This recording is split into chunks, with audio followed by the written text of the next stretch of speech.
Abraço-os, amados irmãos, com a paz de Deus que está em meu coração, com o amor que também está no meu coração, porque o Evangelho gradativamente sai da minha mente para fazer parte da minha vida. Fale do Evangelho, viva o Evangelho. E se precisar, use das palavras.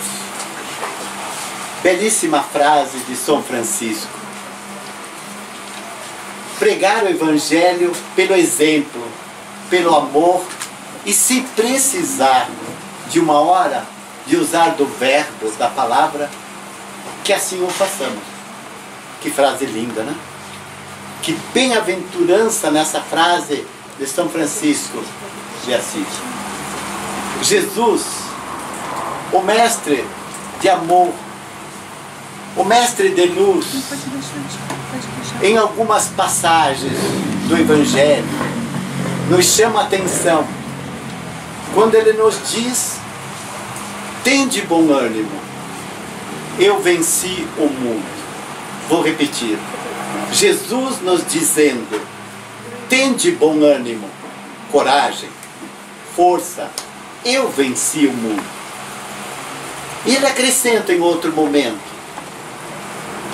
a cada dia bastam os seus males, a cada dia bastam as suas preocupações, a cada dia bastam as suas ansiedades. Apenas acrescentei, Jesus sintetizou: a cada dia bastam os seus males.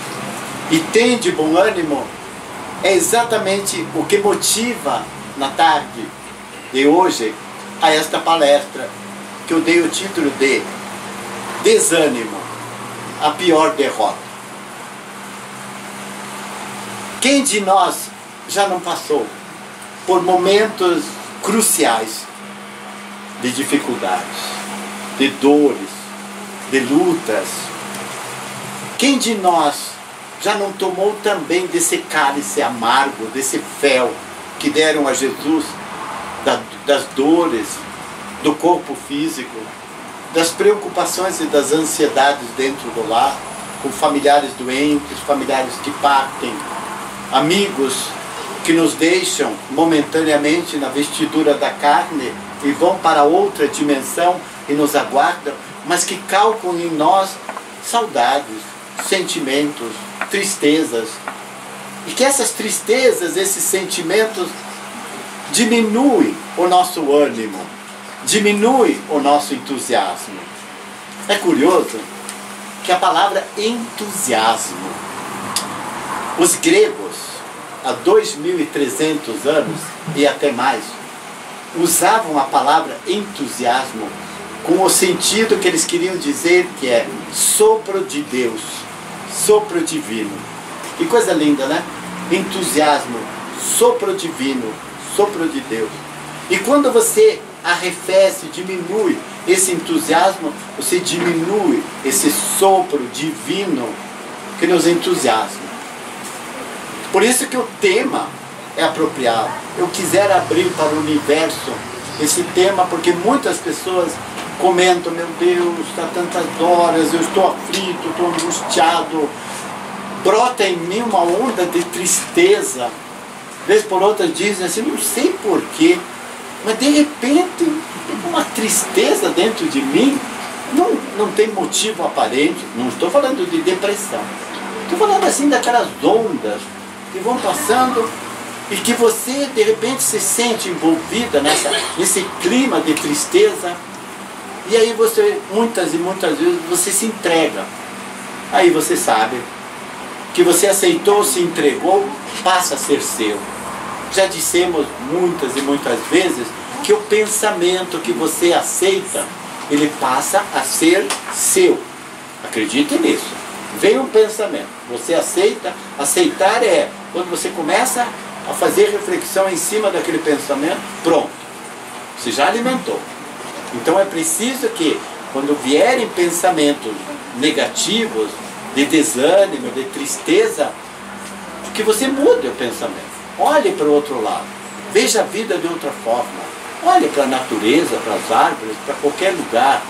Abra o Evangelho, se você puder. Abra um livro, leia uma mensagem. Olhe para o rosto brilhante de uma criança, para os olhos luminosos de companheiros de jornada, porque há pessoas que os olhos brilham, já repararam? Os olhos estão sempre como dois faróis imensos, e que você olha para eles, parece que aquela luz deles te magnetiza. E há também, como dizia um amigo meu, pessoas que andam sempre de farol baixo. E por isso que a neblina, por isso que também a escuridão se avoluma, porque não consegue pôr luz normal. Já repararam? Estão sempre de luz baixa, desanimados, tristes. Então vamos continuar. Eu vou calcar esta palestra, como sempre faço, em dois momentos.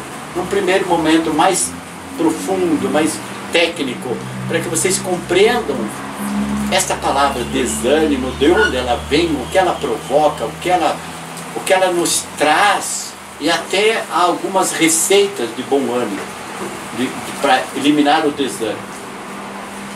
Vou me referir ao Evangelho segundo o Espiritismo para começar a desenvolver. No capítulo 5º do Evangelho segundo o Espiritismo, todos vocês têm, no capítulo 5º, no item 18, está escrito: o desânimo é uma falta. Ponto. O desânimo é uma falta. Vamos perguntar, o que é uma falta? É um erro. É alguma coisa que a gente comete. Uma falta. Ah, cometi uma falta grave, uma falta leve, uma falta menos grave. O que eu fiz não prejudicou ninguém, então foi uma falta que só foi me prejudicar a mim, o que antigamente chamavam de pecado. E que o Evangelho troca por falta. Então o desânimo é uma falta. Deus, continua o Evangelho, vos recusa consolações desde que vos falte coragem. Quando você não demonstra coragem, também não haverá ajuda. A prece é um apoio para a alma, contudo não basta. Observe como ele é taxativo o Evangelho. A prece é um apoio, mas por si só não basta. É preciso que tenha por base uma fé viva na bondade de Deus. Fé viva na bondade de Deus. E a bondade de Deus nos prodigaliza bênçãos. Então eu acredito, tenho fé raciocinada, fé viva, fé consciente de que vai melhorar. E as coisas começam a melhorar. E é por incrível. E a segunda citação está no capítulo 18, no item 26 do Evangelho também. Ele começa dizendo assim: se não nos é concedido o que pedimos, ou seja, se nós não recebemos aquilo que pedimos, não devemos por isso entregar-nos ao desânimo. Não devemos. Devemos pensar, ao contrário, que a privação daquilo que desejamos nos é imposta como prova ou como expiação. E que a nossa recompensa será proporcionada à resignação com que houvemos suportado essa prova ou esta expiação. E todos nós passamos, ou por grandes provas, ou por grandes expiações. Precisa expiar, precisa pagar, mas não é pagar naquele sentido de maldade. É a dívida que nós temos. E a dívida que nós vamos ter de salvar. Um escritor que eu encontrei na internet, gostei demais dessa frase dele, chamado Francisco Rebouças. Ele começa dizendo: a preguiça é uma doença da alma. Isso aqui seria um tema para uma outra palestra, falar sobre a preguiça. Então ele diz que a preguiça é uma doença da alma. E ele continua: e tem como sócio majoritário. Todo mundo sabe que é um sócio majoritário. Dentro de uma empresa, aquele que tem mais ações. Normalmente aquele que tem 51% já é sócio majoritário. Aquele mandão dentro do lar, da casa, ele quer ser o sócio majoritário. Aqui quem manda sou eu. Imagine, sócio majoritário. Então diz que a preguiça tem um sócio majoritário, que se chama Obrigado pela resposta. Qual é o sócio? O desânimo. Que coisa incrível, né? Preguiça tem um sócio maior que ela, a preguiça, chamado desânimo. Não preciso nem comentar. Num livrinho de bolso chamado Minutos de Sabedoria, que vocês devem conhecer, que é de Carlos Torres Pastorino, há um capítulozinho, um livrinho de bolso, ele intitula assim: Não se deixe abater pelo desânimo. Bela recomendação. Não se deixe abater. Não se deixe. Não se deixe abater pelo desânimo. Não queira jamais abandonar a vida, porque isto nada resolve e agravará ainda mais os seus sofrimentos. Se você pensa que fugindo se sentirá aliviado, engana-se redondamente. É o caso de quem infelizmente pratica o suicídio achando que com isso vai resolver os problemas. Pelo contrário, né? Não se vingue dos outros fazendo mal a si mesmo. Não sou eu que eu digo. Não se vingue dos outros, porque é um mal que você faz. E ele termina: reaja com todas as suas forças e não se deixe esmagar pela incompreensão alheia. Ouviram? Não se deixe esmagar pela incompreensão alheia. E quantas vezes ouvimos: ninguém me entende, ninguém me aceita, ninguém gosta de mim, eu sou pobre, coitado. Eu via quando as crianças eram pequenas, o hard, né? A vida. É tudo que desânimo. É, na verdade, hard, de duro. Pode falar assim. Sobre o suicídio. É que ele vai cair naquela desânimo, só vai puxando o desânimo, vai cair. Mas esquecendo do exemplo de Jesus. O mundo todo contra ele.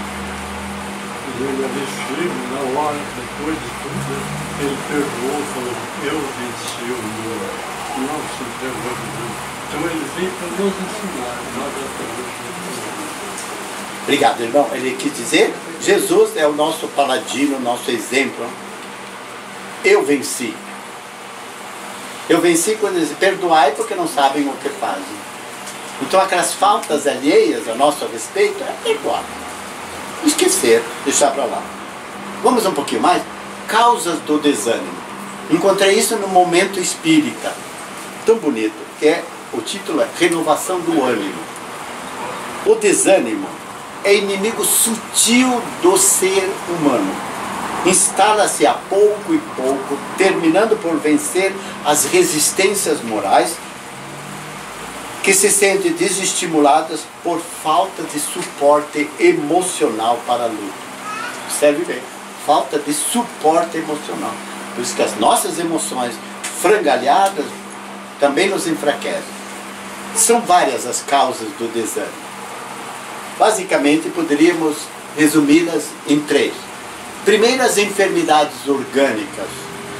A segunda, o estresse. E a terceira, as frustrações. 3 causas para o desânimo, que normalmente se instalam. As enfermidades do nosso corpo. E ele diz: pode ser resultante dessa enfermidade que gera perda de energia e, consequentemente, o entusiasmo pela vida. Pode resultar do estresse, que é decorrente da agitação, tensão continuada, aquelas tensões que você vai guardando, aquelas pessoas que têm um trabalho muito difícil de convivência com pessoas difíceis, vivem numa tensão, naquela tensão, por exemplo, que a gente vê, vai, por exemplo, numa loja, aquelas pessoas que têm que cumprir uma meta, porque senão o salário vai ser difícil. Isso é uma tensão. Então ele trabalha sob estresse, sob tensão, cumprindo metas, cumprindo horários. O pobre, vamos dizer, desculpa o termo, o nosso querido irmão motorista, que tem uma tabela, tem que cumprir, e fica estressado, fica agitado, fica nervoso, quando na realidade há coisas que não dependem dele. Então isso são causas de tensões. E terceiro, seriam aquelas frustrações profundas que deixam um vazio na alma. Frustração. Daí que nós nos perguntamos, sejam quais forem as causas, lutem, vá à frente. Ele termina que a oração é uma arma poderosa, mas por si só não suficiente, que é preciso lutar e fazer a parte. O hábito da oração sincera sempre vai restituir a alegria. E o que seria uma oração sincera? Não a prece decorada. Mas, por exemplo, você gosta do Pai Nosso, como todos nós oramos, cantamos. Pai Nosso é a oração por excelência. Só que você não a faz mecanicamente. Você a faz pensando, falando palavra por palavra. Pai Nosso que estais no céu, é dando glória, louvor, seja feita a vossa vontade. Você está pensando nisso. Depois você pede o pão nosso de cada dia. Esse pão do conhecimento, da força, da coragem, da luz. E você pede perdão aos irmãos, porque você quer perdoar da mesma forma. Olha que coisa linda, né? Coisa linda, né? E perdoai assim como eu perdoo, mas você diz, tudo bem, mas não apareça mais na minha frente. Então eu pergunto, que perdão é isso? Então, o entusiasmo para encontrarmos os nossos inimigos não é o mesmo entusiasmo que usamos ao encontrarmos pessoas queridas. Todavia, precisamos praticar o amor, a caridade, a indulgência, a compaixão, a caridade. Ele é muito difícil.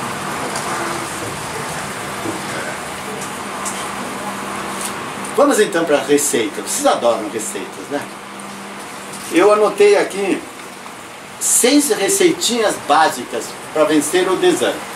E cada receita precisa que você use essa medida para fazer esse bolo maravilhoso que você faz, chamado receita para eliminar o desânimo. Ele começa dizendo que ao amanhecer de um novo dia e você se sentir sem ânimo, como se tudo fosse velho, sempre igual, dia após dia, parece que é tudo igual. Aliás, você levanta, você coloca o mesmo pé para fora da cama, você vai ao mesmo passo, faz a mesma coisa, mecanicamente você começa a escovar da direita para a esquerda, ou vai da esquerda para a direita, calça a mesma coisa, a meia, primeiro no pé esquerdo ou para a direita. Repararam? Querem fazer uma brincadeirinha? Vocês podem abrir os braços um pouquinho? Assim, bem natural. Agora eu vou pedir, não precisa nem estender para cima, é só ficar para você. Eu vou fazer uma brincadeira, a Nel pode fazer também lá. Vocês podem, por favor, cruzarem os braços? Vamos lá. Tá bom, descruza. Agora, pense, eu vou cruzar os braços, pense, pode cruzar. O que aconteceu com o seu cérebro? Então solte de novo os braços e vamos fazer isso assim, pensando. Vocês podem cruzar os braços? Por favor, eu estou pedindo. Reparou que você sempre é o mesmo?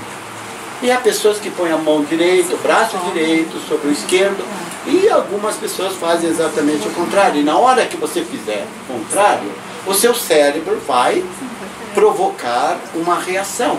Se eu, por exemplo, assim, conscientemente, eu quero cruzar os braços de uma forma que eu não faço habitualmente, reparem no meu gesto. Eu me atrapalho, porque não é assim que eu cruzo. E se eu normalmente faço assim, é essa forma criada, hábito. Que alguns hábitos podem se tornar vícios, e alguns hábitos podem se tornar bem-aventuranças, quando seus hábitos forem bons. Hábito depende de quê? De treino, depende de habilidades, depende de competências. Nossa! Habilidades e competências, inteligência, todos temos. Todos. Nascemos simples e ignorantes, porque trazemos igualzinho na nossa mônada divina, que é o princípio inteligente gerador do nosso espírito, inteligência infinita, igual. Só que cada um a desenvolve na caminhada.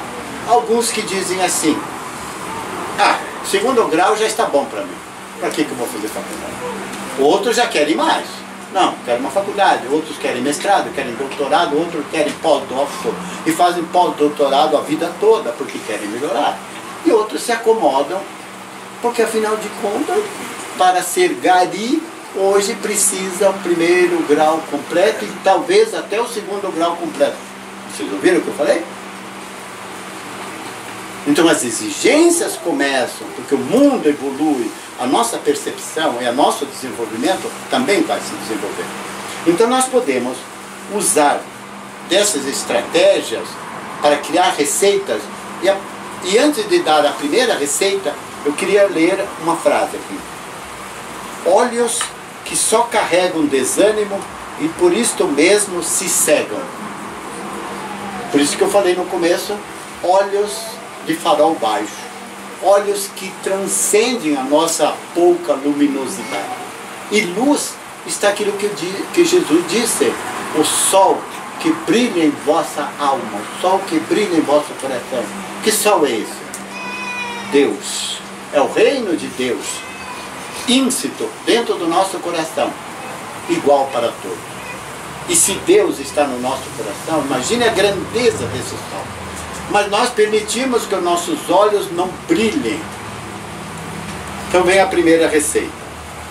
Se assim você se sente, faça então o seu dia diferente. Faça seu dia diferente. Saia para a vida com um sorriso. Você pode dar um sorriso? Eu pedi um sorriso para vocês. Nossa, parece que tem gente que tem que fazer assim. Não conseguem sorrir. Eu pedi para uma irmã doente, muito doente. Sorria. Meu Deus. Eu pedi o impossível, porque a dor dela era demais. Mas de tanta insistência pelo olhar, pelo amor, a gente consegue que aquela pessoa dê o mínimo de um sorriso. E o sorriso é a primeira receita para um bom ano. Sorria mesmo. Cumprimente com simpatia. Repare nele, no seu irmão de caminho. Veja se não é o caso de uma palavra de ânimo, de um conforto, de um diálogo leve. Isso é a primeira receita, hein? É a primeira. Poder subdividir em tudo. Faça seu dia diferente. Um sorriso, um aperto de mão, um cumprimento diferente para uma pessoa que você nunca viu. Dê um bom dia, dê uma boa tarde. Agora, se a pessoa não respondeu, o seu ânimo não mudou por isso. Segunda receita. Olhe atentamente ao seu redor. Nós nos esquecemos de que estamos rodeados de irmãos.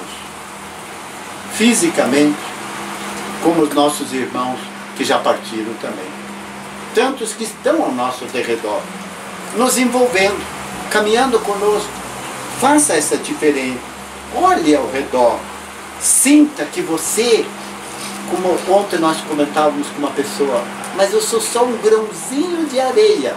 Mas o seu grãozinho é diferente. A gota d'água do oceano que você é, nossa, a gota d'água de um copo é uma coisa, mas gota d'água de um oceano, mas tire essa sua gotinha. O oceano já é menor. Só que a gente não pensa nisso. Observe a nossa grandeza, amados. E a gente se mergulha no desânimo, achando que nós somos uns pobres coitados. Terceira receita.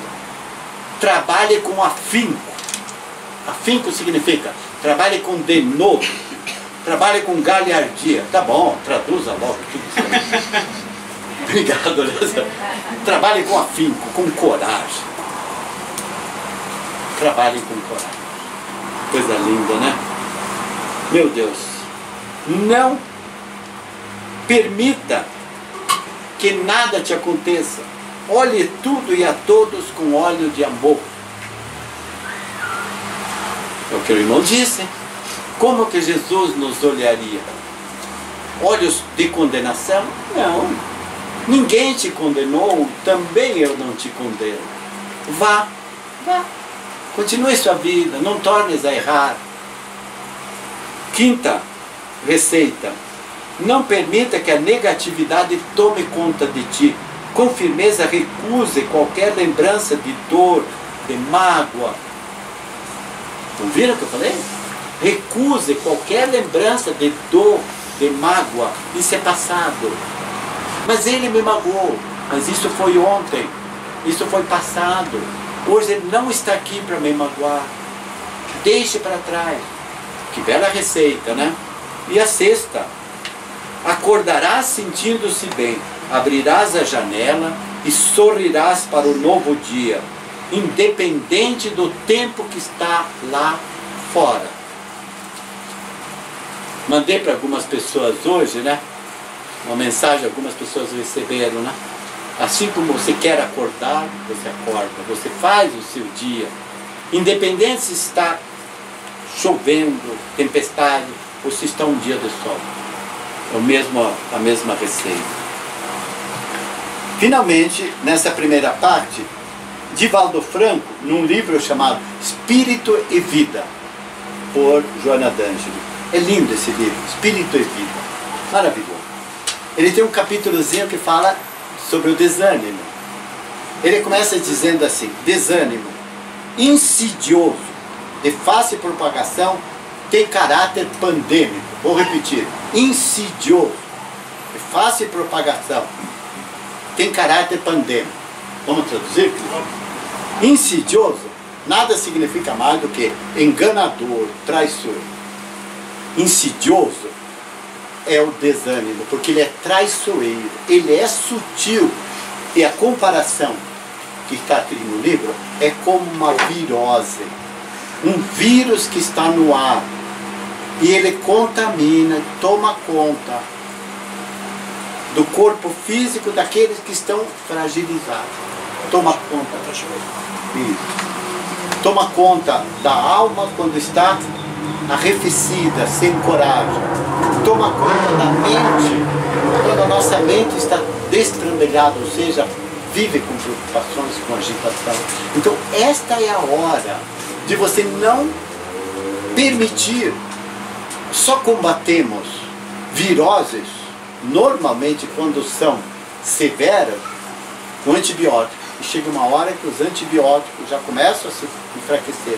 Então o melhor antibiótico é lutar contra, para que não vire uma pandemia, ou seja, essa propagação generalizada, que toma conta de tudo. Quando virou pandemia, tomou conta de todos e de tudo. Que curioso, né, gente? Como isso é grave. Conduz o desânimo, conduz às dissipações, ou seja, você se perde no rumo, conduz à loucura, conduz ao crime. Aqueles que lhe caem nas malhas, invariavelmente derrapam para os vales desesperadores do suicídio. Esse adversário soez, costumaço, que sempre aparece, destruidor de multidões, é o desânimo. Por isso que ele é pandêmico, por isso que ele toma conta de um grupo. Isso é incrível, e é uma comparação muito fácil. Quando uma pessoa começa a bocejar dentro de um salão, porque está tudo fechado, meio um calor, o ar não se renova, um bocejo aquilo vai contaminando.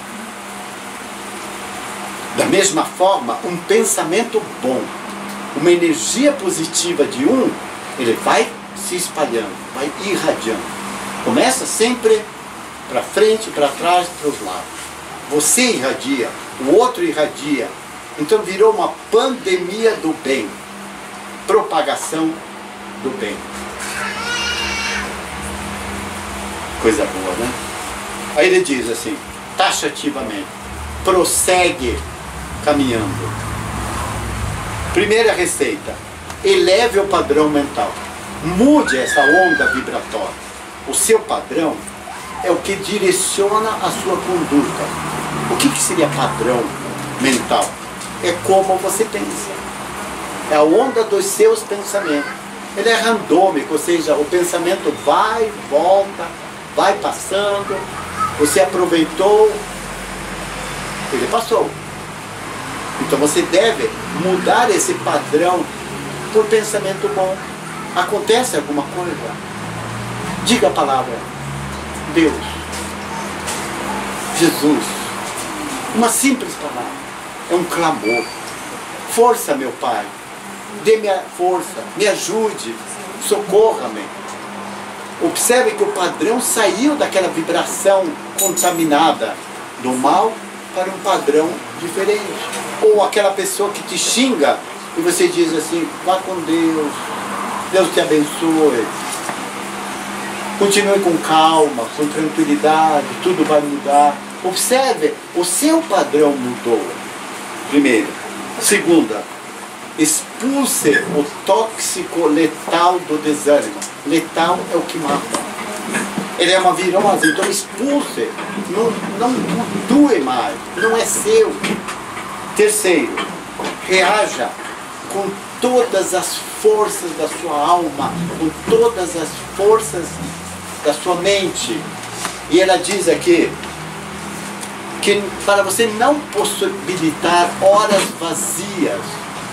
Horas vazias seriam aquelas horas em que você fica jogado no sofá, não pensa, não fala, não reage, não faz absolutamente nada. O que acontece com a sua mente? Parou? Não, ela não para. Não há um provérbio popular que diz que mente vazia é a oficina do espírito mal? Vocês pensavam que fosse falando mal. Mente vazia é a oficina do espírito mal.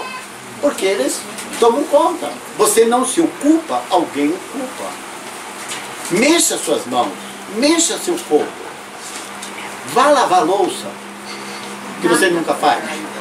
Vá limpar banheiro. Faça alguma coisa. Junte o lixo da sua casa.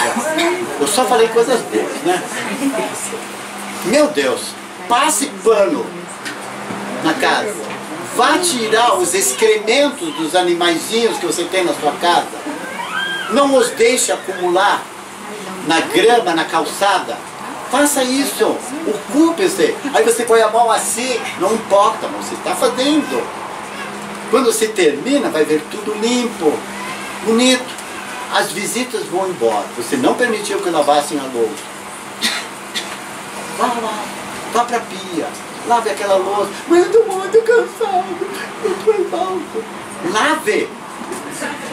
No dia seguinte, quando você voltar à cozinha, aí você vai falar, ah, que bom, está tudo limpo. Só que você não percebe essas nuances, essas delicadezas. Faça isso a dois se você mora com outra pessoa. Compartilhe. Deem-se as mãos. Quando as coisas estiverem difíceis, não gritem. Falem bem baixinho. Diminua a sua voz. Ai, meu pai. Estava tão gostosa a palestra, né? Pegou pesado. E a sexta é: mude o seu modus vivendi. Mude seu modo de vida. Mude. É você que muda. Não é Deus, porque você tem um livre-arbítrio. E Deus respeita-nos em todos os momentos. Por isso que o desânimo é a pior das derrotas. E por quê?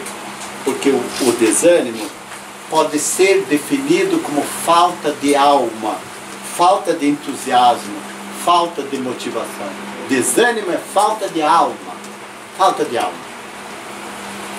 Nossa, sabe aquelas pessoas que te abraçam? De alma. E você quer largar e a pessoa te segura. E de repente você se entrega. Você diz, ai que bom. Que abraço gostoso. Abrace as pessoas. Sinta as pessoas. E se for me permitir, pedir algo de bom para cada um de vocês. Abrace a outra pessoa. sem enxergar sexo, sem enxergar diferença de gênero. Abrace, porque é uma pessoa que está com você. Não olhe se é homem, se é mulher. Abrace por abraçar. Abrace com a presença da alma, com a presença do entusiasmo. Abrace com a presença da motivação. Motivação é uma ação motivada, uma ação que eleva. Pessoalmente, considero que essa falta de vida naquilo que fazemos é a razão para a derrota. A pior das derrotas, que é a derrota de si mesmo. Há momentos em que não encontramos motivação. Isso é verdade. Concorda? Nada nos tira. Então faça o seguinte, vá lá no banheiro, território seu.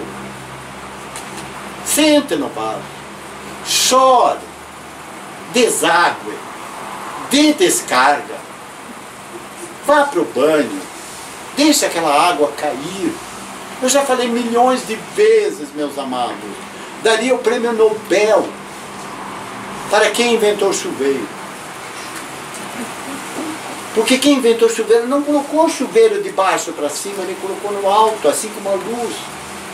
E por que lá no alto o chuveiro? Para que ele vá caindo, começando exatamente desse chakra maior, aqui em cima. E vai descendo aquela água.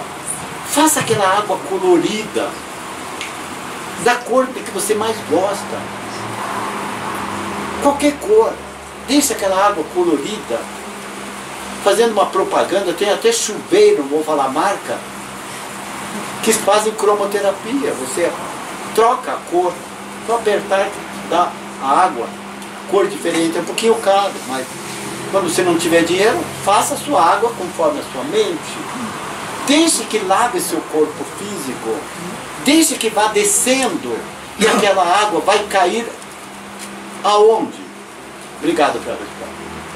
Numa coisinha chamada ralo. Segundo o prêmio Nobel, para quem inventou o ralo, que recolhe todas as impurezas e que vai embora. Queridos, isso é metaforicamente falando, para nos exemplificar do que é ruim, é negativo. Nós damos descarga, nós damos vazão, mandamos embora, como lixo da casa. Lavamos-nos, a começar de cima para baixo. Tiramos os suores, as coisas negativas, as coisas ruins. Enxugamos-nos, perfumamos-nos delicadamente para não agredir a sensibilidade das alergias alheias. Nos vestimos adequadamente e abraçamos nossos irmãos de caminhada. Mas são os perfumes da nossa alma, perfumes estes chamados ânimo, motivação e coragem, que nos elevam. Por quê? Nós paramos de depositarmos alma, paramos de derramarmos amor, paramos de nos apaixonarmos por aquilo que fazemos. Coisa linda, Teresa nos diz. Deixamos para trás a paixão por nossas realizações. Deixamos para trás o nosso ânimo. Deixamos de sonhar. Não alimentamos mais esperança. Corremos o risco de perder o sabor de viver. Por isso mesmo, não adianta mudar de lugar. Não adianta trocar de atividade. O problema continuará enquanto você não se ajudar. Deixamos perder ao longo do caminho o sonho, o entusiasmo, a paixão. Tornamos-nos amargos. Tornamos-nos amargos. Esperamos que continuemos, sempre queremos ser o centro das atenções, o umbigo do mundo. Parece que tudo gira ao nosso derredor, quando na realidade nós não somos o centro de nada. O fulcro da nossa vida é o amor, e o amor é Deus. Não gostamos de saber que não somos mais a pessoa mais importante. Não gostamos de saber que já não temos mais tanta importância. Não gostamos de saber porque já passamos dos 70, já somos mais inúteis, acham eles. Já nos deixam mais para o quartinho. Já vamos mais para o quartinho menor, porque o espaço maior da sala é para os jovens, para receber visitas. Os mais velhos não precisam mais nada. E vão matando dentro daquela pobre criatura a nesga de esperança que abre o céu da continuidade da vida, esquecendo-nos, amados irmãos, de que hoje estamos na jovialidade física, esquecendo-nos que a nossa pele é lisa, não temos rugas, não temos cabelos brancos, não temos a senilidade da velhice marcando nossas faces, sulcando nossas mãos com as veias mais salientes. Esquecemos-nos que a juventude é fantasiosa, é passageira, perene, é a eternidade do nosso espírito. Hoje somos jovens, olhamos-nos no espelho e nós nos embevecemos com nossa beleza, cabelos lindos, nossos olhos refulgentes, maquiamos-nos para ficarmos mais belos, mais apresentáveis. Todavia, a graça dentro do nosso ímã, no nosso coração, ressurge desesperança, raiva, amargores, tirania, esquecendo-nos que isso também sulca a nossa pele, enruga-nos, mesmo sendo jovens, marca-nos, mesmo ainda na tenra idade. Cabelos brancos começam a surgir tenramente, fruto da amargura, do estresse, das ansiedades. Perdemos-nos porque permitimos-nos esvair-nos do mais belo amor que é a nossa alma. Por isso, mascaramos e projetamos para o mundo um outro eu, que não é mais nosso eu. Fantasiamos realidade. Gostamos de festas estupefacientes. Gostamos de festas ruidosas, música alta. Gostamos de bebida, porque parece que tudo isso é para apenas e tão somente esconder a fantasia que está no coração. Máscara, verniz, que a qualquer hora se esboroa e se desfaz.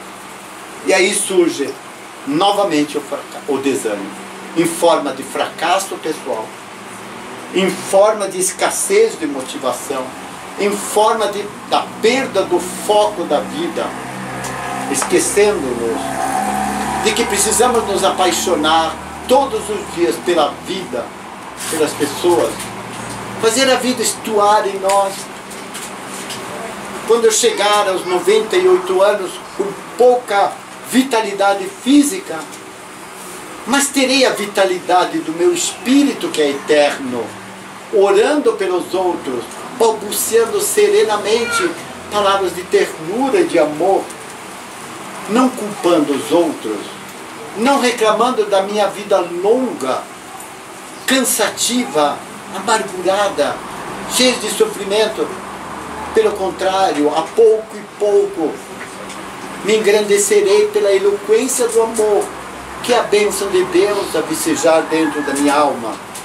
Lançarei mãos, amados irmãos, das forças maiores da minha vida e rogarei todos os dias ao Criador que me dê, por mínimo que seja, um segundo a mais, uma centelha a mais, um dia a mais, um mês a mais, para somar a minha vida, para que por onde eu passar, eu seja um arauto do bem, um farol de luz, que eu abra sulco, passagens aos meus irmãos que estão na minha retaguarda, que vêm atrás, porque eu também me espelho e sigo rotas, caminhos que os outros irmãos à minha frente, caminhando, também marcaram, uns ajudando os outros.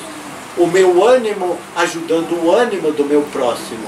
O ânimo do meu próximo fazendo com que nas noites tenebrosas da minha descrença, da minha falta de vitalidade, de esperança e de amor, eu consiga enxergar Deus que está dentro de mim. E ao rogar ao Pai, eu não rogue só por mim. Que eu peça também a mesma luz que eu peço a Deus, que seja a luz para aqueles que estão no caminho conosco. Se a nossa pátria caminha por portas largas da perdição, da corrupção, lembremos-nos que no tempo do Cristo também vicejava a corrupção, a maldade, a prepotência, a tirania.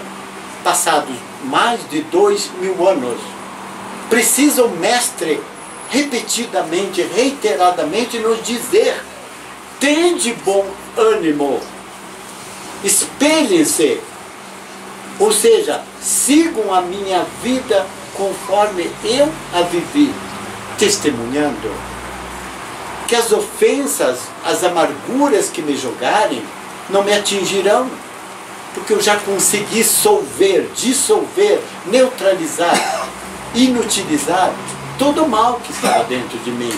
Por isso mesmo, eu já não me ofendo, eu já não me magoo, eu já não permito mais que as tristezas tomem conta de mim. Rogo, amados irmãos, que a partir deste momento, nova vida, nova esperança, nova luz renasça no coração de cada um de vocês. Tenham, assim como este sol, que nos permite fechar as cortinas para não nos cegarmos, permitamos que o sol da luz do Mestre e dos ensinamentos de Jesus nos aqueçam e iluminem nossos ambientes, e onde estivermos, façamos nossos olhos brilharem com um sorriso terno do amor e da fraternidade. Eu os abençoo em nome de Deus e em nome de Jesus. Que a paz esteja com todos. Que assim seja.